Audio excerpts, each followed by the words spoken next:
देखिए, ऐसा है कि अगर कोई विपक्ष मजबूती से रात में जग रहा है तो वो अपनी जिम्मेदारी पूरी कर रहा है। और ये देश की लाइन रही है कि when country was sleeping midnight sun the India awakes, उसको ध्यान में रखिए। तो रात की बात और दिन और रात नहीं होता है राजनीति में। इस देश के 140 करोड़ के लिए एक मजबूत विपक्ष खड़ा है, तो दिन हो या रात हो। और मुझे बड़ा अजीब सा लग रहा है, जाति की बात पे तो तिलमिलाती भारतीय जनता पार्टी है ना। आज मुझे लग रहा है भारतीय जनता पार्टी खुद पसी दिख रही है, क्योंकि जिस प्रकार से इस देश में जाति के नाम पे गाली दी गई 3 दिन पहले, और मुझे बड़ा आश्चर्य है कि इस देश में संसद के जो अध्यक्ष हैं उनमें कार्रवाई तक नहीं की, और उल्टा हमारे प्रधानमंत्री ने उसको ट्वीट करके शाबाशी दी। अगर कोई व्यक्ति पूछता है कि तुम्हारी जात का पता नहीं है, ये गाली होती है उस व्यक्ति के लिए, ये गाली होती है उसके माँ बाप के लिए, उनकी परवरिश के लिए। और मुझे लगता है ये गर्व का विषय नहीं है। भारतीय जनता पार्टी की फंसने की स्थिति आ गई है, क्योंकि अब भारतीय जनता पार्टी को साफ करना पड़ेगा कि इस देश में जातिगत जनगणना होगी किसी की जात पूछना गाली की तरफ है। मैं यहाँ पर 4 लोगों को बोलता हूँ, खड़े हो जाएं। यहाँ पर 4 लोग खड़े हो जाएं। जाति पूछी नहीं गई है। जाति पूछ रहे हैं ना, जाति पूछी नहीं गई है। जाति पूछ रहे हैं, आप बोले कि ये कौन जात है, ये कौन जात है, ये कौन जात है, ये कौन जात है, ये कौन जात है। लेकिन अपनी बारी जब जात बताने की आई तो आप बोलेंगे ये तो गाली है जी। तो इनके लिए गाली नहीं है, फिर अगर ये बताएंगे तो जातीय जनगणना में किससे जात पूछेंगे? इनसे तो पूछेंगे सबसे। अमीश जी, जी 1 मिनट जी। भारत का संविधान पिछड़ों, दलितों, अल्पसंख्यकों को प्रोटेक्ट करता है। बिल्कुल। आप किसी से जाति पूछिए, कोई परेशानी नहीं है। मैं पूछूंगा ये फलाना है, ठीक है। तो अखिलेश जी ने तो गुस्सा दिखाया, उन्होंने बोला जाति कैसे पूछ सकते हो? बात पूरी। लेकिन आप बोलेंगे किसी की जाति का पता नहीं, ठीक है। इससे आप क्या बताना चाहते हैं? ये एक भद्दी गाली है, और कम से कम एक पूर्व मंत्री से और भारतीय जनता पार्टी के इस नेता से उम्मीद नहीं थी, ठीक है, जो इस तरीके के शब्द, असंसदीय शब्द देश में बोलेंगे। गौरव भाटिया, ईडी में आप फंसाना चाहते हैं, जाति को लेकर आप गाली देते हैं, आप चाहते क्या है देश में? चाहते क्या है इस देश में? देखिए, एक एक करके उत्तर दे देता हूं जी। 50 सेकंड। मुझे तो ये नहीं समझ में आता कि ये टूटी साइकिल इतनी कंफ्यूज क्यों है, और कंफ्यूज क्यों है? कहते हैं जातिगत जनगणना कराएंगे, तो आदमी जाएगा, हर नागरिक से पूछेगा जाति बताओ भैया, जाति बताओ, जाति बताओ। और अगर इनसे कोई पूछ ले तुम्हारी जाति क्या है, जाति कैसे पूछ ली? तो अगर तुमसे नहीं पूछ सकते तो आम जनता से कैसे पूछ सकते? तुम उनके ऊपर हो क्या? नहीं हो, तुम भी वैसे ही हो जैसे जनता है। दूसरी बात, इन्होंने कहा गाली देना होता है। मैं आपको देखिए बताता हूं, ये एक वीडियो है, कैमरा कहीं और ले जाओ, सुन लीजिए। नाम क्या तुम्हारा? तुम पिछड़े हो या तुम्हारा नाम क्या है? बताओ बताओ बताओ। अच्छा, तब तुम जाति पूछो तो ठीक है, अगर कोई तुम्हारी जाति पूछ ले तो काटा चुभा, काटा लगा, नहीं चलेगा भैया भारत में। दूसरी, बीच में नहीं, बीच में नहीं, बीच में नहीं, आपकी बारी आएगी। विरोधाभास। अब मोटा प्रश्न, भारी प्रश्न, पता नहीं टूटी साइकिल ले पाए या नहीं। आप मुझे ये बताइए, पिछड़ों का भला करना है, यही कहते हैं ना। इनकी पार्टी बने 40 साल से ऊपर हो गए। ये जनता जो बैठी है ये पूछ रही है, यादव परिवार के बाहर का अध्यक्ष नहीं बनाया तुमने, तुम क्या पिछड़ों का भला करोगे? क्यों नहीं बनाया? अखिलेश यादव को हटाओ, लाओ कोई और व्यक्ति, उसको बना दो अध्यक्ष, मानेंगे तुम भला कर सकते हो। इसका मतलब इनकी नीयत में खोट है। दूसरी बात गौरव जी, बार बार आप टूटी साइकिल कह रहे हैं, लेकिन उत्तर प्रदेश में आपसे मजबूत है ये पार्टी, 37 सीटों वाली है और देश में 3रे नंबर की पार्टी है। अब टूटी फूटी साइकिल नहीं है, अब हट्टी कट्टी साइकिल है। संभाल के चलिए, कहीं 27 में खेलना बिगड़ जाए। अमीश भाई, आपकी डिबेट में मजा इसलिए आता है, you are so naughty.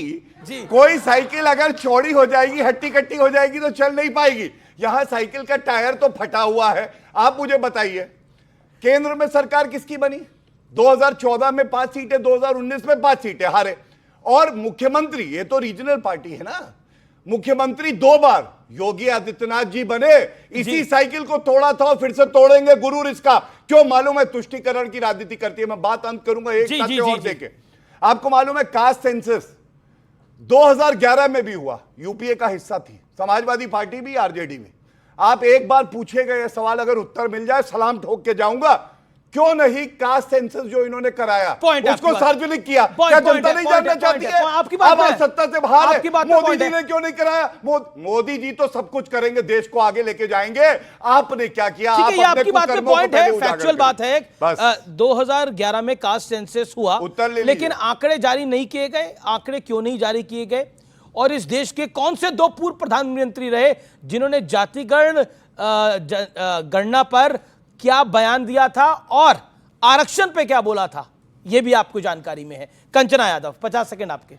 You are also too naughty. जी। उसी साइकिल पर बैठ कर आए हो और उसी साइकिल को टूटी साइकिल बोल रहे हो। वहीं से सफर आपने शुरू किया है। जब तक हम तो बैठे थे नहीं टूटी थी, उसके बाद इतना से भी टूट नहीं गई। उस साइकिल को गाली दो जिसने आपको यहाँ तक पहुंचाया है, उसको बंद करिए थोड़ा। लेकिन आपको बता, आपका जो टाइटल है कि जाति में फंस गया विपक्ष, ऐसा करके जाति में नहीं फंसा है विपक्ष, ऐसे नहीं फंसा है। क्योंकि जातिगत जनगणना और आरक्षण हमारे लिए सिर्फ पॉलिटिकल मुद्दा नहीं है, वो हमारे लिए एक मूवमेंट है। और मूवमेंट इस आधार पर है, उसका प्रिंसिपल ये है कि हमारे देश में जो सोशल, इकोनॉमिक और पॉलिटिकल जो एक इनइक्वालिटी है, वो सिर्फ और सिर्फ एक सिस्टम की वजह से आया है। उस सिस्टम का नाम है जाति। कोई अपर कास्ट है तो कोई लोअर कास्ट है। ये जो सिस्टम है ना, उसके खिलाफ हमारी लड़ाई है। और हम ये बिलीव करते हैं कि उसे लड़ने के लिए हमें उसी रूट को अपनाना पड़ेगा। इसलिए जातिगत सर्वे, जातिगत जनगणना की जरूरत है, ये जानने के लिए कौन अति पिछड़ा है, कौन पिछड़ा है, दलित में कौन सबसे पुअर है, अपर कास्ट में कौन पुअर है।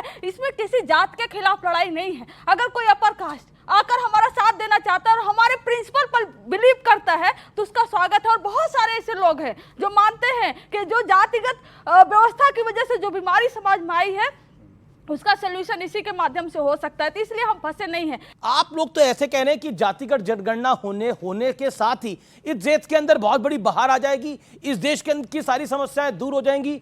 मतलब जातिगत जनसंख्या होने के बाद इस देश के अंदर कोई दुख तकलीफ नहीं रहेंगे। कहीं बाढ़ आ रही है तो बाढ़ रुक जाएगी, कहीं सूखा पड़ रहा है तो सूखा रुक जाएगा, अगर कहीं बेरोजगारी बढ़ रही है तो बेरोजगारी समाप्त हो जाएगी। मतलब इसके पीछे मतलब काका कलेकर की रिपोर्ट है, इसके अलावा भी बहुत सारी चीजें हैं। क्या आपको लगता नहीं है कि मतलब एक तरह से पॉलिटिकल शिगुफा है? हो सकता है इससे आपको सत्ता मिल जाए, हो सकता है नहीं, ये पॉलिटिकल शिगुफा ज्यादा बड़ा है, ये पॉलिटिकल शिगुफा ज्यादा बड़ा है। जी जी बोलिए। तो जी मैं आपको बताती हूँ, बिहार में जातिगत सर्वे हुआ, अपर कास्ट में, ओबीसी में, एससी एसटी में जो गरीब परिवार है 94 लाख परिवारों को टारगेट किया गया और उन परिवारों को एक परिवार में 2-2 लाख रुपए देने का योजना बनाई गई ताकि वो अपना स्टार्टअप शुरू किए। तो हमारे पास जब एक्यूरेट डेटा होगा, जो अभी सुप्रीम कोर्ट ने जजमेंट दिया है कि एससी एसटी को जो आरक्षण उसको कैटेगराइज करके, हमारे पास एक्यूरेट डेटा नहीं है। आप कह रहे हैं एक्यूरेट डेटा आएगा तो सारी दुख तकलीफें दूर हो जाएंगी। लेकिन ये 2001 सेकंड एनडीए के पास मैं जाता हूं। सत्यप्रकाश मिश्रा, अब आपने बोला सत्यप्रकाश मिश्रा, ये अब ये मतलब अगर जाति पर आप फंसे हुए हैं, जाति के चक्रव्यूह में, तो ईडी की कार्रवाई राहुल जी पे कराइएगा। रात को 2 बजे उनको उठना पड़ रहा है और ट्वीट करना पड़ रहा है। जी देखिए, दोनों अलग मसला है। राहुल मसला जी एक ही है सर। नहीं, राहुल जी की रात की नींद बहुत खतरे में है। कहते हैं रात की नींद हराम हो गई, पता नहीं क्या चोरी किया, क्या सपने में आ रहे हैं उनके, क्यों डरे हुए हैं, भयभीत ना हो।